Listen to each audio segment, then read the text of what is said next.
السلام عليكم ورحمة الله وبركاته. الشما هركفوني جرتو سنين جتشا راسكم بكم ابلكيشني بريدة تكون سنين لفيدن جرا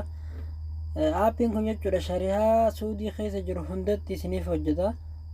قام برنوتا دبرو لاندورتي وري يوتيوب channel خيا فاريتا دن سبسكرايب قولان سنين جا akkasuma mallattoo notifiikeeshinaa san gattuqa ol tajaajilu reddeeffadha viidiyoon kun yoo isinitti tole laayikii godhaan jajjabeessaa isinin jenna aappii pilaastoorii keessa seentanii yoo itti barreessitanis argachuu dandeessanii telegiraama kee jala yoo seentanis jechuudha diskiripshiina jalaan isiniif kaa'e liinkii telegiraama kiyyaa jechuudha amma haruma gabaabaadhaan pilaastoorii keessa seennee gabbuufanna pilaastoorii keessa hoggaa seennee booda bakka seerchi jettan irratti jojo VPN goonee barreessinaa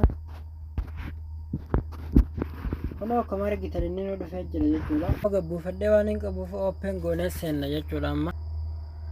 hoggoo keessa isin gannaqu aappiin haala kanaan keessa isin gannaqa tuqaa sadeen gubbaa kana raggattu itanii online update ka jettu kana raggadhu itanii update erga godhattaniin booda servera gubbaarraa akkasumatti itti dhiissanii kajalaa kana jechuudha gattu itanii filattanii Kono akkuma argitan jechuudha zeenii firii isiniif hojjeta jala kanarratti istiisii riyaala 30 isiniif hojjeta jechuudha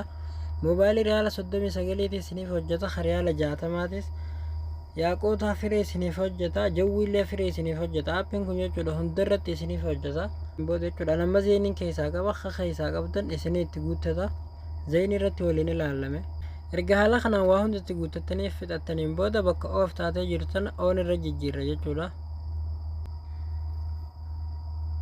eegaa kun appilikeeshinii sirriitti dalaguu eegalee jira qolfii mataa irratti ol baasee jira aappiin kun gurguramaa ture jechuudha amma bilaasha gadhiifame